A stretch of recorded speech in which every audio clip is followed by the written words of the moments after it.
नमस्कार साथियों, जय हिंद। मैं हूं धनंजय दागर, हिंदी विशेषज्ञ। एक बार फिर से आपके सामने आया हूं हिंदी भाषा का एक नया अध्याय लेकर, जिसका नाम है वर्णमाला।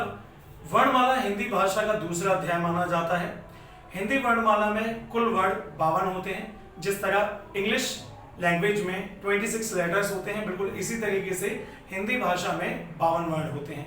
तो आइए आज हम इन्हें शुरू करते हैं, समझते हैं कि इन 52 वर्णों का सफर कब से शुरू हुआ, किसके द्वारा शुरू हुआ, 52 वर्ण होते हैं तो कौन कौन से होते हैं, या इन्हें कितने भागों में बांटकर पढ़ा जाता है। तो जैसा कि आप देख सकते हैं, हमारे बोर्ड पे सामने हेडिंग डली हुई है वर्णमाला। सबसे पहले हम यहाँ पे ये देख लेते हैं कि वर्णमाला को इंग्लिश में क्या कहा जाता है। तो वर्णमाला को हम इंग्लिश में कहते हैं अल्फाबेट। इसके अलावा कैरेक्टर, स्ट्रिंग। वर्णमाला को इंग्लिश में अल्फाबेट या फिर कैरेक्टर स्ट्रिंग कहा जाता है। वर्णमाला में हम अध्ययन किसका करते हैं? बहुत ही बेसिक सी चीज है। वर्णमाला में हम वर्णों का अध्ययन करते हैं, इसलिए कहा जाता है कि हिंदी वर्णमाला में 52 वर्ण होते हैं। यानी कि अब यहां से हम यदि वर्णमाला की डेफिनेशन यानी कि परिभाषा बनाने की कोशिश करें तो परिभाषा क्या बनती है कि वर्णों के व्यवस्थित समूह को या वर्णों के क्रमबद्ध समूह को वर्णमाला कहा जाता है। तो ये हो गई यहाँ पे बेसिक वर्णमाला की परिभाषा। अब यदि हम यहाँ पे बात करें कि वर्णमाला का निर्माण किसने किया या किसके द्वारा इसका निर्माण किया गया, तो वर्णमाला का निर्माण जिस विद्वान द्वारा किया गया था उनका नाम है पाणिनि जी। ये वह व्यक्ति हैं जिन्होंने विश्व का सबसे पहला व्याकरण ग्रंथ लिखा था, जिसका नाम है अष्टाध्यायी।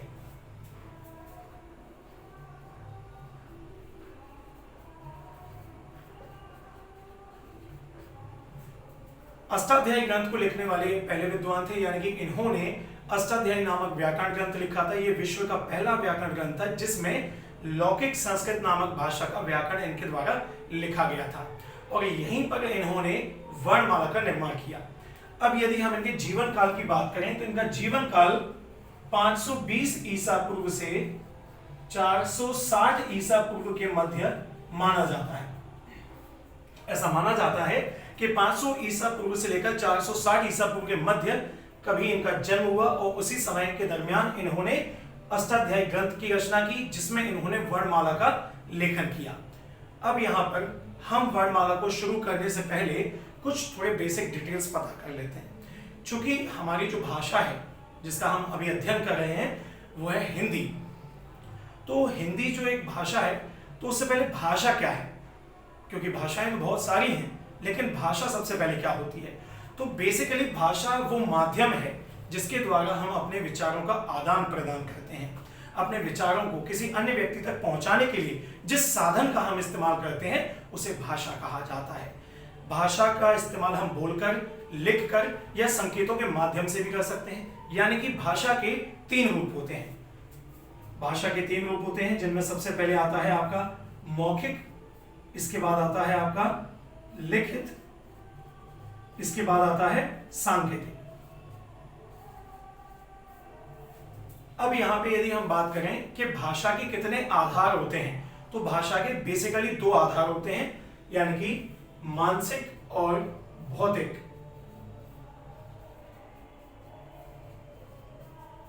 मानसिक आधार का मतलब है जिस तरीके से मैंने अपनी सोच समझ से, सूझबूझ से अपने मस्तिष्क में एक आइडिया डिजाइन करके अपने विचारों को आपके सामने प्रस्तुत किया, तो ये चीज कहलाती है मानसिक आधार। यानी कि मैंने सोचकर कोई बात आपके सामने प्रस्तुत की, तो उसे हम क्या कहते हैं? भाषा का मानसिक आधार। हमारी बात सुनने के बाद आपने जो अर्थ ग्रहण किया, जो अर्थ समझा, उसे कहा जाता है भौतिक आधार। सामान्य तरीके से मैंने आपसे कुछ कहा, आपने उसको समझकर मुझे वापस से रिप्लाई दिया या वापस से अपना उत्तर दिया, तो मेरी बात को जब आप समझ पाए तभी आपने उत्तर दिया। तो जो बात मैंने कही थी वो क्या कहलाएगी? मानसिक आधार, और जो आपने समझा वो कहलाएगा भौतिक आधार। अब यहां पे यदि हम बात करें तो भाषा के अलग अलग 4 अंग होते हैं। जैसे कि सबसे पहला अंग होता है इसका ध्वनि, इसके बाद दूसरा अंग होता है वर्ण या अक्षर, तीसरा अंग होता है शब्द, और चौथा अंग होता है आपका वाक्य। तो ये बेसिकली अलग अलग देखे जाएं तो भाषा के 4 अंग होते हैं। जिस तरीके से हमारे अलग अलग अंग हैं, बिल्कुल इसी तरीके से भाषा के भी 4 अंग होते हैं जिनसे मिलकर भाषा का निर्माण होता है। तो अभी हमने यहाँ पे क्या देखा, हमने बताया कि वर्णमाला को इंग्लिश में अल्फाबेट या कैरेक्टर स्ट्रिंग कहते हैं। इसके बाद हमने बताया कि वर्णमाला का निर्माण किसके द्वारा किया गया था, पाणिनि जी के द्वारा। कब किया गया, 500 ईसा पूर्व से 460 ईसा पूर्व के बीच में। इसके अलावा कहां पे किया गया, तो पाणिनि जी ने एक ग्रंथ लिखा था जिसका नाम था अष्टाध्यायी, इस ग्रंथ में किया। इसके बाद हमने बताया कि भाषा के 3 रूप होते हैं, यानी कि भाषा को 3 तरीके से, भाषा के माध्यम से हम अपने विचारों का आदान प्रदान कर सकते हैं। तो उसमें हमने बताया कि मौखिक रूप होता है, लिखित रूप होता है और सांकेतिक रूप होता है। इसके बाद फिर हमने बताया कि भाषा के कितने आधार होते हैं, तो मानसिक आधार, भौतिक आधार।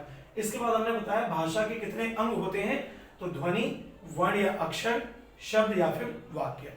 अब इसके बाद यदि हम बात करें तो भाषा का व्यवस्थित क्रम क्या होता है, यानी कि भाषा बनने का सीक्वेंस क्या होता है, तो सबसे पहले यहाँ पे आ जाता है।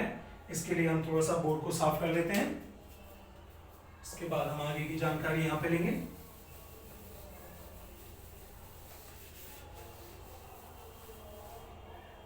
तो जैसा कि अब आप देख सकते हैं यहाँ पे सबसे पहले आता है ध्वनि या वर्ण, इसके बाद आता है आपका शब्द, इसके बाद वाक्य, इसके बाद पद और इसके बाद भाषा। अगर हम भाषा के व्यवस्थित क्रम की बात करें कि भाषा का व्यवस्थित क्रम क्या है, भाषा किस तरीके से बनती है, तो उसमें सबसे पहली स्टेज होती है ध्वनि या वर्ण। इससे शब्द निर्मित होता है, फिर वाक्य निर्मित होता है, फिर पद और फिर भाषा। अब यहाँ पर ध्वनि या वर्ण क्या है, तो बहुत ही बेसिक सी चीज है कि भाषा की सबसे छोटी इकाई, सबसे छोटी यूनिट ध्वनि होती है। कोई भी ऐसा व्यक्ति जिससे आप बात करते हैं, अगर आप उसकी भाषा को नहीं समझ पा रहे हैं लेकिन फिर भी आप उसकी ध्वनि सुन पा रहे हैं, यानी का मतलब ये है कि जैसे कोई व्यक्ति आपसे बात करता है तो आपको उसकी भाषा समझ में आए या ना आए लेकिन आपको ध्वनि सुनाई देगी। तो भाषा की सबसे छोटी इकाई कौन सी होती है, ध्वनि होती है। इसी ध्वनि को लिखा जाता है जिस माध्यम से, उसे हम कहते हैं वर्ण। जैसे कि हिंदी वर्णमाला में 52 वर्ण होते हैं, तो वही वर्ण है ये। तो भाषा की सबसे छोटी मौखिक इकाई या सबसे छोटी इकाई ध्वनि को कहा जाता है, सबसे छोटी लिखित इकाई वर्ण को कहा जाता है। वर्णों का एक व्यवस्थित सार्थक जो समूह होता है, वर्णों का एक सार्थक समूह जो होता है वो कहलाता है शब्द, यानी कि वर्णों का ऐसा समूह जिसका कोई अर्थ हो, उसे हम क्या कहते हैं, शब्द कहते हैं। वर्णों का सार्थक समूह, यानी कि वर्णों का ऐसा समूह जिसका कोई अपने आप में अर्थ हो, उसे हम क्या कहते हैं, शब्द कहते हैं। शब्द से मिलकर वाक्य बनता है, इसके बाद फिर पद आ जाता है और फिर आती है अंत में भाषा। अब यहाँ पर मैं एक चीज आपको क्लियर करना चाहूंगा कि शब्द और पद में क्या डिफरेंस होता है। बेसिकली वर्णों का कोई भी समूह, वर्णों का कोई भी समूह जब तक अकेला लिखा हुआ है, फॉर एग्जाम्पल यहां पर हमने एक शब्द लिया धनंजय। अब आप यहां देख सकते हैं कि ये वर्णों का एक सार्थक समूह है। ये जब तक वर्णों का सार्थक समूह अकेला लिखा है तब तक ये शब्द कहलाएगा, क्योंकि इस समूह की यहाँ पे अपनी एक स्वतंत्र पहचान है। यानी कि धनंजय को आप अलग अलग अर्थों से समझ सकते हैं, यानी कि धनंजय के यहाँ पे अलग अलग अर्थ होते हैं। जैसे कि धनंजय का मतलब अग्नि भी होता है, धनंजय का मतलब अर्जुन भी होता है, धनंजय का मतलब शिव भी होता है। तो यहाँ पर वर्णों का एक सार्थक समूह हमारे सामने था, इसकी खुद की स्वतंत्र पहचान है। इसको अभी हम अग्नि भी मान सकते हैं, अर्जुन भी मान सकते हैं, शिव भी मान सकते हैं। लेकिन जब इस शब्द को हम किसी वाक्य के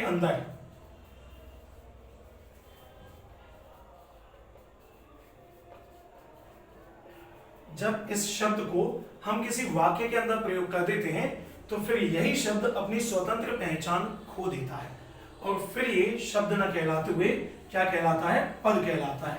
यानी कि किसी भी वाक्य में जितने भी शब्द इस्तेमाल किए जाते हैं वो अपने आप में क्या होते हैं, वो शब्द ना होकर पद होते हैं।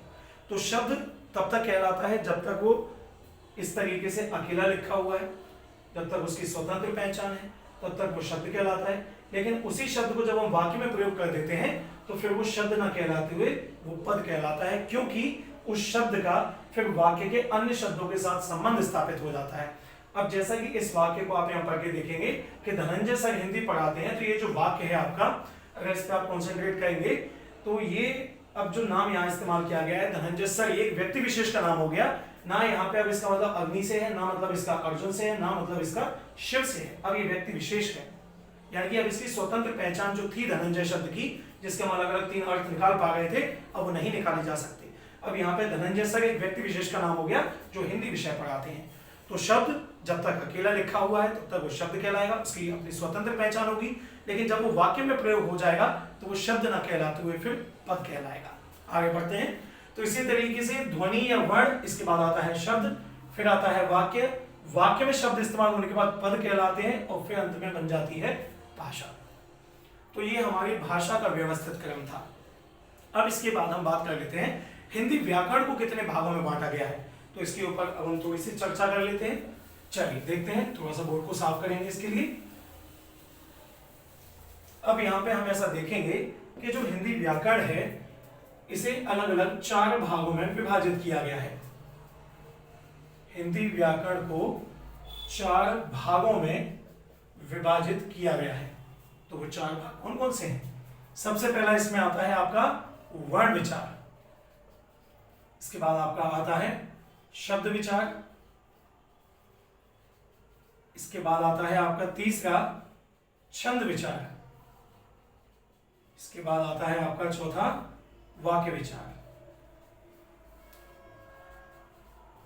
तो इस तरीके से हिंदी व्याकरण को हमने 4 अलग अलग भागों में विभाजित किया हुआ है।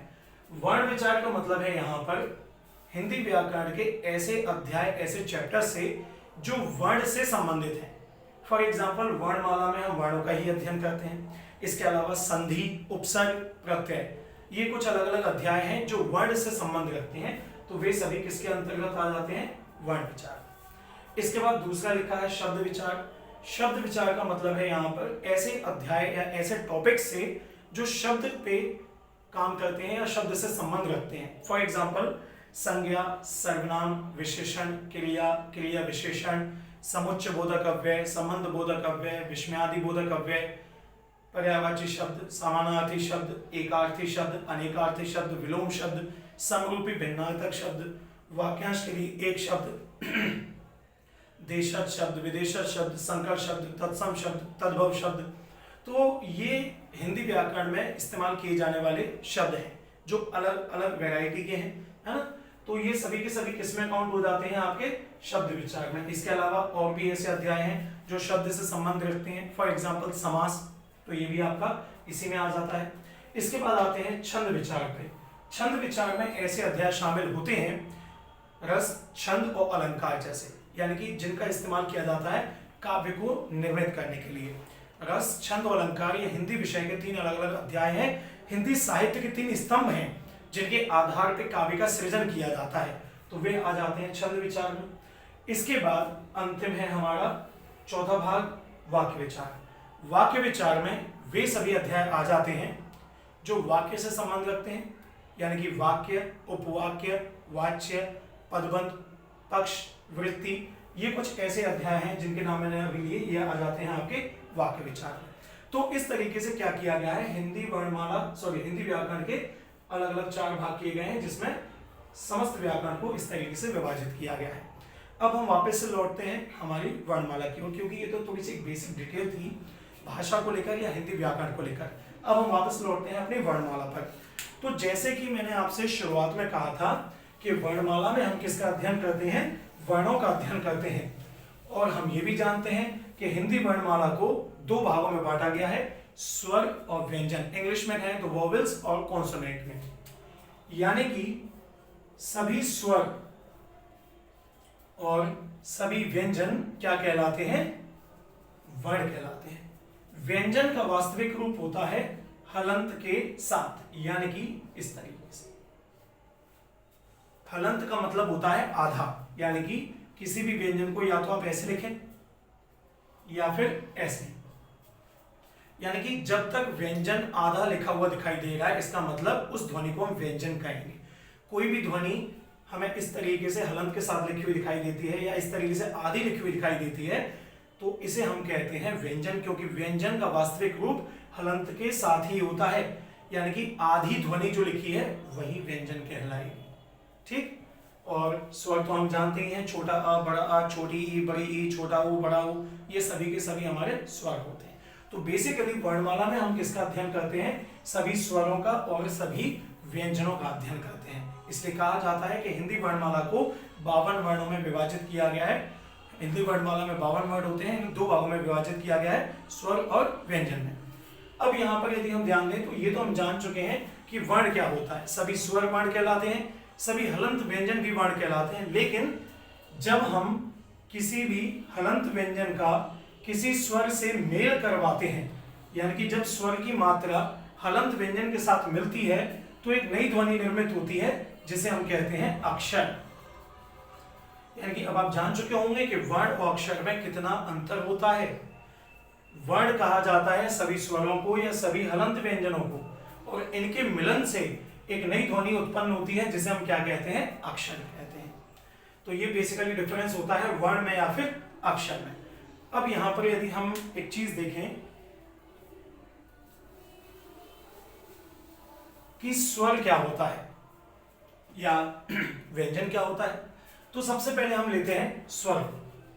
स्वर को इंग्लिश में कहा जाता है वोवेल्स। इसके अलावा इसे संस्कृत भाषा में कहा जाता है अच। अच का मतलब होता है स्वतंत्र, यानी कि स्वर जो है ऐसी ध्वनियां होती हैं जो स्वतंत्र रूप से उच्चारित होती हैं, जिनका उच्चारण करते समय किसी भी प्रकार की विघ्न या बाधा या रुकावट या अवरोध उत्पन्न नहीं होता। जब भी हम किसी स्वर का उच्चारण करते हैं तो अंदर से आती हुई वायु स्वतंत्र रूप से मुख से बाहर निकल जाती है। फॉर एग्जाम्पल मैंने कहा अ, आ, ए, ई, ओ, ऊ, तो जब मैंने अलग अलग 6 स्वरों का भी उच्चारण किया तो मेरे अंदर से जो वायु बाहर आई मुख के द्वारा, तो वायु कहीं पर भी किसी भी तरीके के अवरोध का सामना करते हुए बाहर नहीं आई, वो स्वतंत्र रूप से मुख से बाहर आई। तो ऐसी ध्वनियां जो बिना रुकावट के उच्चारित होती हैं, यानी कि स्वतंत्र रूप से उच्चारित होती हैं, उनको हम स्वर कहते हैं। स्वरों की संख्या 11 होती है,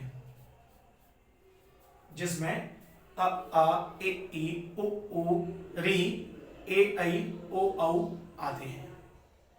ठीक, अब यहां पर यदि हम देखें व्यंजनों की डिटेल के बारे में, तो व्यंजन में क्या रहता है आपका? अच्छा, व्यंजन स्टार्ट करने से पहले एक चीज और कि स्वरों की संख्या 11 होती है, लेकिन आपने पढ़ा होगा कि इसमें अंग अह 2 ध्वनियां और होती हैं, यानी कि जब कुल स्वरों की बात की जाती है तब कुल स्वर 13 हो जाते हैं। यानी कि स्वरों की संख्या होती तो 11 है, लेकिन जब कुल स्वरों की बात की जाती है तो उस समय अंग और अह 2 ध्वनियां और इसमें ऐड कर दी जाती हैं, जोड़ दी जाती हैं, जिससे स्वरों की कुल संख्या 13 है, यानी कि 13 हो जाती है। अंग अह जो 2 ध्वनियां हैं, इनको केवल कुल के समय पे ही जोड़ा जाएगा, अन्यथा इन्हें नहीं जोड़ा जाएगा, क्योंकि ना तो ये स्वर में आती हैं पूर्णतः, ना ही पूर्णतः ये व्यंजन में आती हैं। ये अयोगवाह ध्वनियां कहलाती हैं। हिंदी भाषा का पाणिनि कहा जाता है श्रीमान किशोरीदास वाजपेयी जी को। इन्होंने एक ग्रंथ लिखा था जिसका नाम था हिंदी शब्दानुशासन। हिंदी शब्दानुशासन हिंदी व्याकरण का एक व्यवस्थित ग्रंथ है, जिसको लिखने के कारण इन्हें हिंदी का पाणिनि कहा गया। तो हिंदी का पाणिनि इन्हें कहा गया, तो उसी ग्रंथ में इन्होंने कहा कि अंग अह ये 2 जो ध्वनियां हैं ये स्वर नहीं, ये अयोगवाह ध्वनियां हैं, क्योंकि ना तो ये पूर्णतः स्वर में आती हैं, ना ही पूर्णतः व्यंजन में आती हैं, लेकिन इनका प्रयोग जो होता है स्वर की तरह होता है, यानी कि मात्रा के रूप में होता है, और इनका उच्चारण व्यंजन की तरह होता है। इसीलिए जब कुल स्वरों की बात होती है केवल तभी हम अंग अह को जोड़ते हैं, किनमें? 11 स्वरों में। तो 11 स्वर और 2 अयोगवाह ध्वनि अंग अह मिलके कुल स्वर कितने हो जाते हैं? 13, यानी कि 13 हो जाते हैं। अब इसके बाद यदि हम बात करें व्यंजन की, तो व्यंजन में हम देखेंगे कि व्यंजन जो है इसे इंग्लिश में क्या कहा जाता है? व्यंजन को इंग्लिश में कहते हैं कॉन्सोनेंट। व्यंजन को संस्कृत में क्या कहा जाता है? हल कहा जाता है। हल का मतलब हलंत, हलंत का मतलब है आधा, हलंत का मतलब है आधा, यानी कि ऐसी ध्वनि जो आधी लिखी गई हो। अब कोई चीज जब आधी होती है तो स्वाभाविक सी बात है वो किसी पर आश्रित होती है, निर्भर करती है। यानी कि मैं यदि आपसे कहूं कि इसको पढ़कर बताइए, इसको उच्चारित कीजिए, तो आप कहेंगे कि ये सर आधा क लिखा है, या मैंने कहा इसको उच्चारित कीजिए तो भी आप यही कहेंगे कि ये आधा क लिखा है, आधा क। आधा तो एक शब्द होता है, मैंने केवल ये कहा इसको, इस ध्वनि को उच्चारित कीजिए, इस वर्ण को उच्चारित कीजिए। लेकिन हमने क्या कहा, आधा का। आधा तो अपने आप में एक शब्द होता है।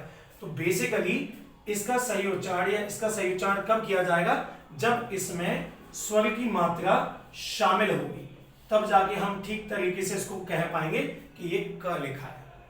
यानी कि स्वर तो हम स्वतंत्र रूप से बोल ही सकते हैं, लेकिन व्यंजन जो ध्वनियां होती हैं इनको स्वतंत्र रूप से नहीं बोला जाता। जो व्यंजन ध्वनियां होती हैं जब इनका उच्चारण किया जाता है तो ये स्वतंत्र रूप से उच्चारित नहीं होती हैं, इनमें विघ्न या बाधा आती है।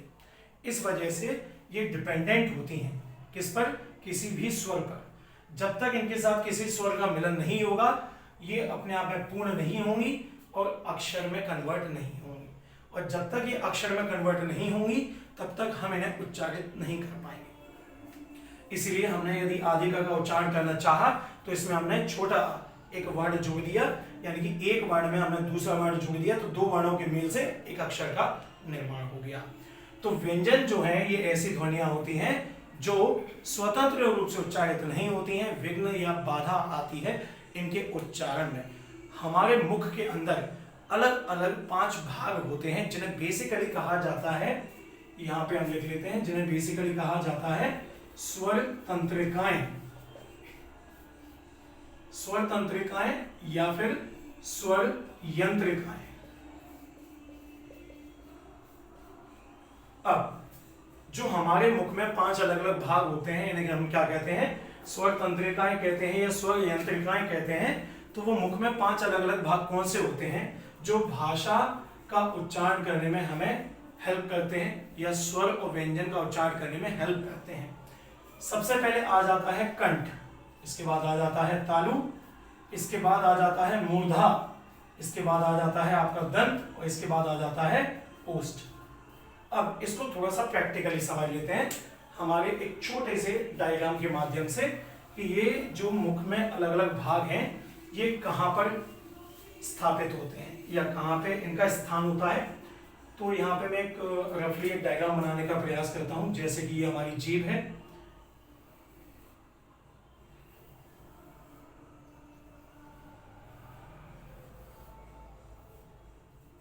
ये आप देख सकते हैं ये हमारा गला है, ये जो क्षेत्र आपको दिखाई देगा ये हमारा गला है।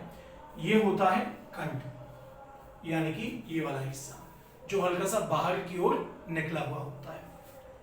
इसके बाद जब हम ऊपर बढ़ते हैं तो यहाँ पर जीभ के जस्ट पीछे एक छोटा सा मांस का टुकड़ा लटका होता है, उसे कहा जाता है तालु। इसके बाद जीभ के ऊपर वाली जो सतह होती है उसे हम कहते हैं मूर्धा। जीभ के आगे जो हमारे अंग होते हैं उन्हें हम कहते हैं दांत यानी कि दंत, और इसके आगे जो हमारा अंग होता है वो होते हैं ओष्ठ यानी कि होंठ।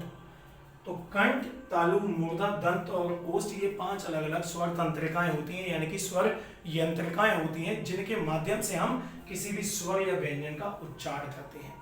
तो जब हम किसी स्वर का उच्चारण करते हैं तो बेसिकली वायु कुछ इस तरीके से बाहर निकल जाती है बिना किसी विघ्न या बाधा के या बिना रुकावट के। लेकिन जब व्यंजन की हम बात करते हैं तो बेसिकली व्यंजन में क्या होता है, व्यंजन में वायु निकलती जब है बाहर तो वो कहीं ना कहीं अवरोध का सामना करती है, रुकावट का सामना करती है। यानी कि उस समय ये जो अंग होते हैं ऊपर नीचे हो रहे होते हैं तो कहीं ना कहीं वायु जो है इनसे टकराती है। अब ऐसा नहीं कि स्वर के उच्चारण में वायु इनसे टकराई नहीं, स्वर के उच्चारण में बेशक वायु इनसे टकराई, स्वर के उच्चारण में बेशक वायु इनसे टकराई, लेकिन ये अंग आपस में नहीं टकराई। यानी कि जैसे कि मैंने कहा छोटा आ या बड़ा आ, मैंने कहा अ या आ, मैंने दोनों में से कोई भी एक स्वर कह लिया आ। अब मैंने जब आ कहा तो वायु अंदर से आई और कंठ को छूते हुए फिर वापस से ऐसे बाहर हो गई। यानी कि स्वर के उच्चारण में वायु मुख के अलग अलग भागों को छूती है, ये बात बिल्कुल सही है। व्यंजन में भी छूती है, ये बात बिल्कुल सही है। लेकिन स्वर के उच्चारण में मुख के जो बाकी अंग हैं ये आपस में टच नहीं होते, लेकिन व्यंजन के उच्चारण में मुख के जो बाकी भाग हैं वो आपस में टच होते हैं।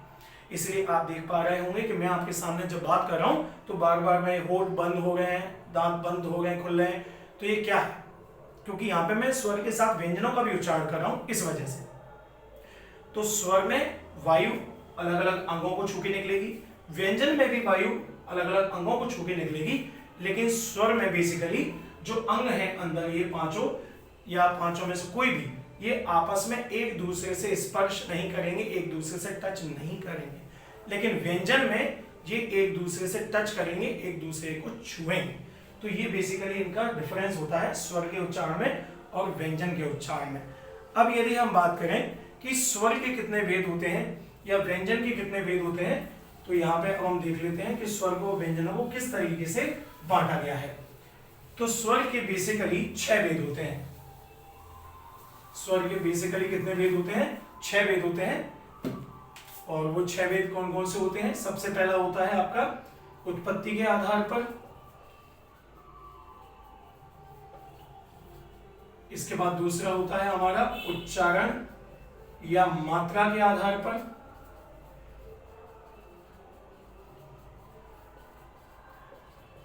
इसके बाद होता है हमारा जीभ के उठने के आधार पर, जीभ के उठने के आधार पर,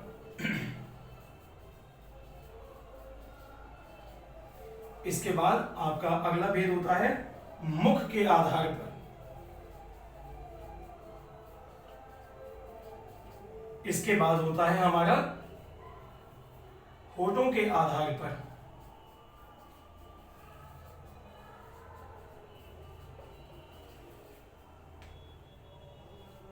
और फिर होता है हमारा अंतिम नासिका के आधार पर।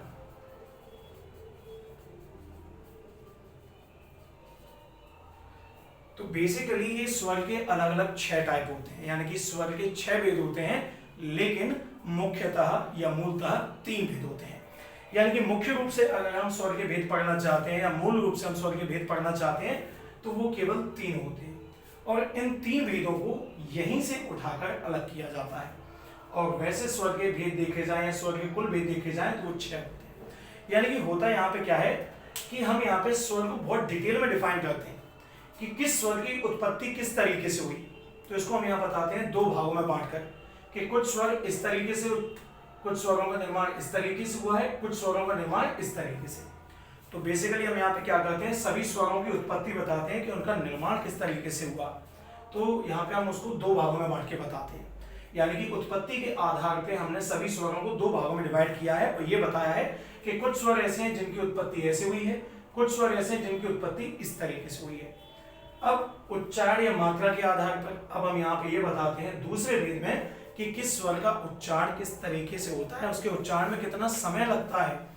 तो यहाँ पे हमने सभी स्वरों को 3 भागों में बांट के बताया कि कुछ स्वर हैं उनके उच्चारण में इतना समय लगता है, कुछ में इतना, कुछ में इतना। ये मैं थोड़ा शॉर्ट में समझा रहा हूँ क्योंकि कहानी बहुत ज़्यादा लेंथी हो जाएगी और शायद वीडियो इतना हम ना एक्सपेंड कर पाए। ऐसे ही अगला लिखा हुआ है जीभ के आधार पर। तो यहाँ पे हम सभी स्वरों को बताते हैं 4 भागों में बांट के कि किस स्वर के उच्चारण में हमारे मुख की जो जीभ है वो किस तरीके से काम करती है। तो इसको हम यहाँ 4 भागों में डिफाइन करते हैं। इसके बाद मुख के आधार पर तो यहाँ पर भी हम बताते हैं कि 4 अलग अलग तरीके से हम क्या करते हैं, स्वरों का उच्चारण करते हैं और उस समय हमारा मुख अलग अलग तरीके से काम करता है। यानी कि मुख के आधार पर बेसिकली हम ये बताते हैं कि इस स्वर के उच्चारण में हमारा जो मुख है वो इस तरीके से काम करता है। तो यहाँ पे हमने सभी स्वरों को बताया हुआ है 4 भागों में विभाजित करके मुख जो है अलग अलग स्वर के उच्चारण में अलग अलग तरीके से काम करता है। इसके बाद अगला आता है हमारा होठों के आधार पर। यानी कि अब हम यहाँ पे ये बताते हैं कि जो सभी स्वर हैं उनका उच्चारण करते समय जो हमारे होठ हैं वो अलग अलग तरीके से काम करते हैं। कितने तरीके से? 3 तरीके से। इसके बाद फिर हमने बताया है नासिका के आधार पर। नासिका का मतलब होता है नाक, यानी कि किस स्वर के उच्चारण में हमारी नाक किस तरीके से काम करती है, नाक का क्या योगदान रहता है। तो सभी स्वरों का जब हम उच्चारण करते हैं तो बेसिकली नाक 2 तरीके से काम करती है। तो यहाँ पे हमने सभी स्वरों को 2 भागों में बांटा हुआ है। तो बात वही स्वर है हमारे 11, बात उन्हीं की हो रही है, लेकिन हम यहाँ पे सभी के बारे में अलग अलग तरीके से जानकारी देते हैं कि किस स्वर की उत्पत्ति कैसे हुई, किस स्वर का उच्चारण कैसे होता है, उसमें कितना समय लगता है उच्चारण में, किसी स्वर के उच्चारण में जीभ कैसे काम करती है, किसी स्वर के उच्चारण में मुख किस तरीके से काम करता है, किसी स्वर के उच्चारण में होंठ किस तरीके से काम करते हैं, या किसी स्वर के उच्चारण में नासिका किस तरीके से काम करती है। तो यहाँ पे ये हमारे स्वर के अलग अलग 6 भेद हो जाते हैं। अब इसके बाद हम बात कर लेते हैं व्यंजन के भेदों की, कि व्यंजन के भेद कितने होते हैं। तो व्यंजन के भेदों को हम यहाँ पे अब समझ लेते हैं। व्यंजन के भेद होते हैं बेसिकली हमारे 5 व्यंजन 5 होते हैं, व्यंजन के 5 भेद होते हैं, और संख्या कितनी होती है इनकी 33। जैसे हमने अभी बताया था कि स्वरों की संख्या 11 होती है और कुल संख्या 13 होती है। भेद स्वर के 6 होते हैं और मुख्यतः मूलतः भेद 3 होते हैं। बिल्कुल इसी तरीके से व्यंजन के 5 भेद होते हैं और व्यंजनों की कुल संख्या 33 होती है। अब इसके जो 5 भेद होते हैं वो कौन कौन से होते हैं। सबसे पहला भेद होता है स्पर्शी व्यंजन, जिसे हम एक अन्य नाम से भी जानते हैं, जिसे वर्गीय व्यंजन भी कहते हैं। इसके बाद आपका दूसरा आता है अंतःस्थ व्यंजन। इसके बाद आपका तीसरा आता है ऊष्म या संघर्षी व्यंजन। इसके बाद आता है हमारा चौथा उत्क्षिप्त व्यंजन, जिसे हम नवीन विकसित व्यंजन भी कहते हैं। इसके अलावा हम इसे तारण जात भी कहते हैं। अब पांचवा भेद होता है हमारा, जो उसका नाम है द्विगुणक व्यंजन। इस तरीके से तो ये जो है हमारे व्यंजन के अलग अलग 5 भेद होते हैं, जैसा कि आप यहां देख सकते हैं। इन 5 भेदों में हमने 33 व्यंजनों को बांटा हुआ है। अब ये तो हमारा एक हल्का फुल्का सा इंट्रोडक्शन हो गया कि वर्णमाला क्या होती है, या वर्णमाला की परिभाषा क्या होती है, या वर्णमाला में कितने वर्ण होते हैं, या वर्णमाला को कितने भागों में बांटा गया है, या कितने भागों में बांटकर पढ़ा जाता है, या स्वर क्या होता है, स्वरों की संख्या कितनी होती है, कुल संख्या कितनी होती है, स्वर के कितने भेद होते हैं। इसी तरीके से व्यंजन क्या होता है, व्यंजन को संस्कृत में क्या कहते हैं, व्यंजनों की कुल संख्या कितनी होती है, व्यंजन के कितने भेद होते हैं, व्यंजन के भेदों के नाम कितने होते हैं। तो यहाँ पे ही हमने एक देखा जाए तो अभी वर्णमाला केवल बेसिक समझा है, क्योंकि असल कहानी शुरू होती है इनके अंदर जाकर। हाँ, और इनके अंदर जाने के लिए हमें थोड़ा सा मशक्कत करनी पड़ती है, यानी कि इसीलिए वर्णमाला जो चैप्टर है वो बहुत ही लॉन्ग चैप्टर है, कोई छोटा मोटा चैप्टर नहीं, शॉर्ट चैप्टर नहीं है, बहुत ही लेंथी चैप्टर है ना। यानी कि अगर देखा जाए तो इसे करीबन 9 घंटे कंटिन्यूअसली अगर मैं आपको पढ़ाऊं, तब जाके 9 से 10 घंटे में मैं इसे कंटिन्यू लिखवा के आपको खत्म करवा पाऊंगा। यानी कि 10 घंटे जब मैं कंटिन्यूअसली बोलूंगा तब जाके पूरा चैप्टर आपका समाप्त होगा।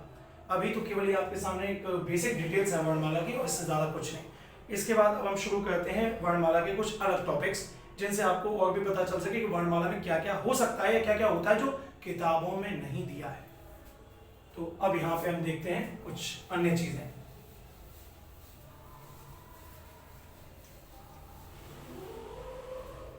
जैसा कि अब हम यहाँ पे एक नए टॉपिक की बात कर लेते हैं। जैसे ये टॉपिक है यहाँ पर अनुत्तान।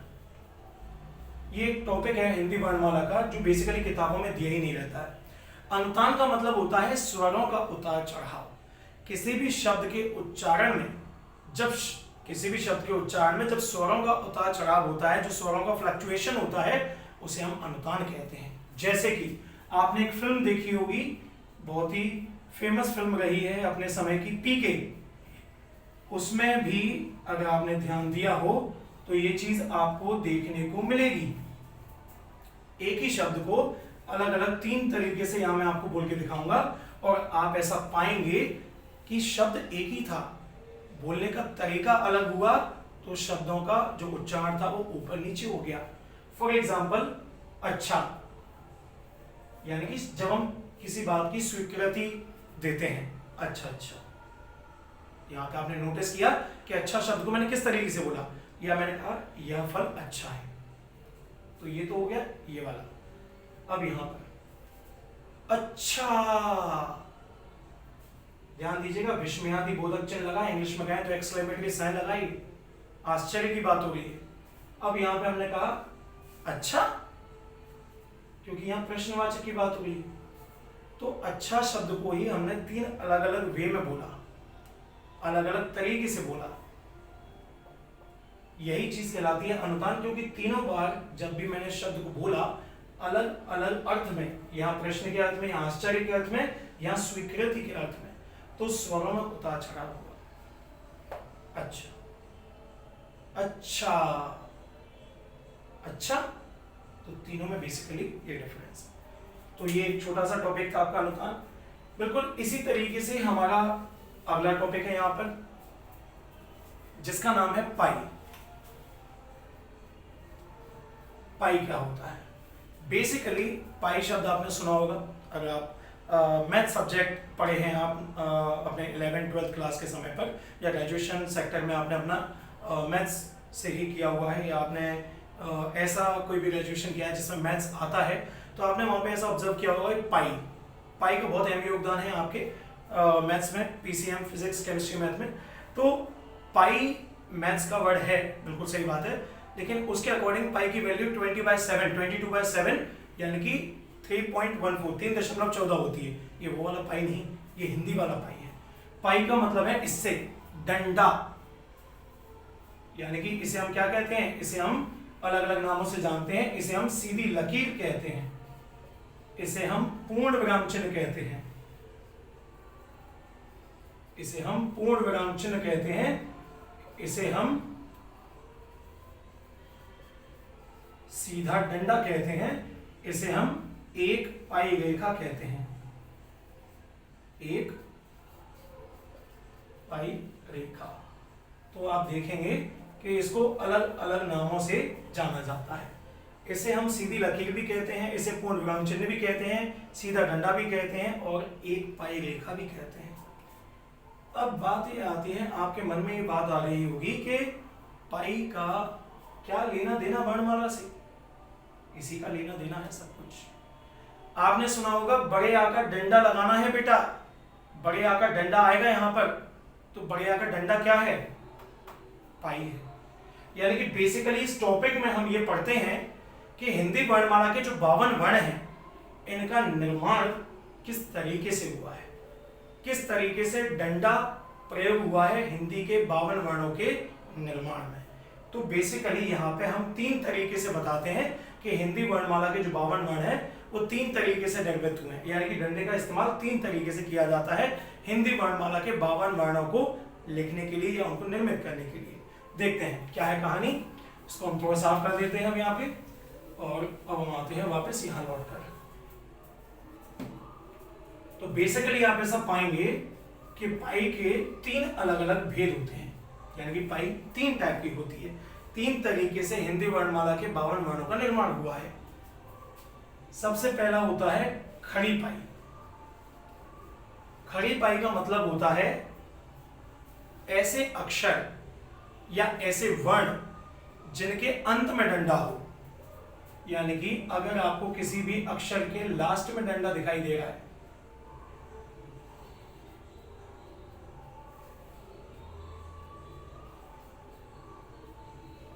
तो इसका मतलब यह है खड़ी पाई।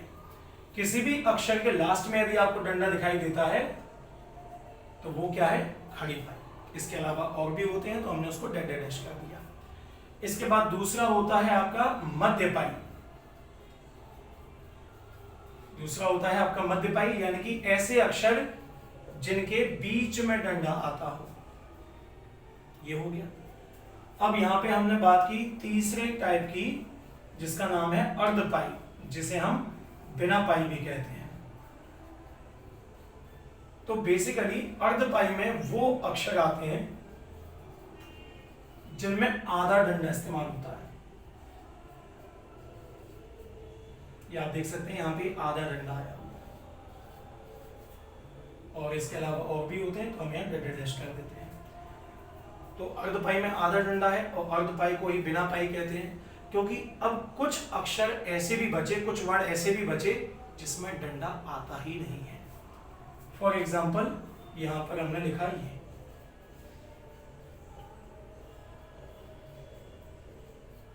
अब आप इनमें देखेंगे इनमें तो डंडा है ही नहीं, तो ये है बिना पाई। तो हिंदी वर्णमाला के जो वर्ण हैं उनको इस तरीके से क्या किया गया है? डिवाइड किया गया है। और यहां पर हम देखेंगे कि खड़ी पाई में ये मध्य पाई में ये, अर्ध पाई में ये और बिना पाई में ये। लेकिन पाई के जो भेद हैं, जो टाइप है, वो तो 3 ही हैं। तो ये एक हमारा अलग टॉपिक हो जाता है। इसके बाद हम अगला टॉपिक देखते हैं। वर्णमाला का एक नया टॉपिक हम यहां देखेंगे अब, जिसे हम कहते हैं निपात।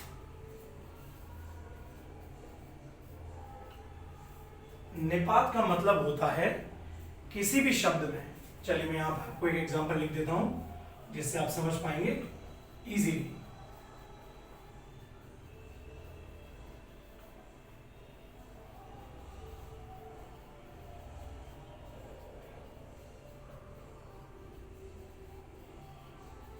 अब यदि मैं इन दो अलग अलग वाक्यों को एक एक करके पढ़ता हूं तो आप अंतर समझ पाएंगे। मेरी उम्र 16 साल है, मेरी उम्र मात्र 16 साल है। तो यहाँ पे जो बेसिकली जो शब्द इस्तेमाल किया है मात्र, ये क्या है? ये है यहाँ पर निपात। और यहाँ पे ये क्या कर रहा है? निपात का काम कर रहा है। मेरी उम्र मात्र 16 साल है, तो मात्र जो शब्द है वो निपात का काम कर रहा है। यानी कि निपात का काम होता है कि इससे पहले वाले शब्द पर बल दे देना। यानी कि वाक्य में निपात जो होता है वो अपने से पहले वाले शब्द पर बल देता है, फोर्स देता है। इसीलिए हम इसे पढ़ते हैं कैसे? मेरी उम्र मात्र 16 साल है। तो यहां पे हमने थोड़ा फोर्सफुली बोला, मेरी उम्र मात्र 16 साल है। तो वे शब्द जो किसी शब्द के बाद आकर उस शब्द में बल भर दें, वे शब्द जो किसी शब्द के बाद आकर अपने से पहले वाले शब्द में बल भर देते हैं, उन्हें निपात कहा जाता है।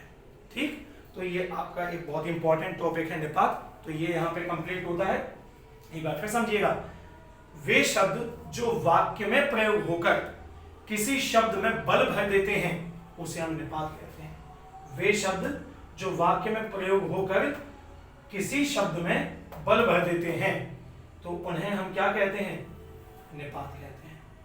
यानी कि मात्र शब्द इस सेंटेंस में यूज हुआ, प्रयोग किया गया, और इसने इस सेंटेंस में एक शब्द था उम्र, इस पे बल दिया, ये चीज कहलाती है निपात। बिल्कुल इसी तरह से एक और टॉपिक है आपका, जिसका नाम है बालाघात।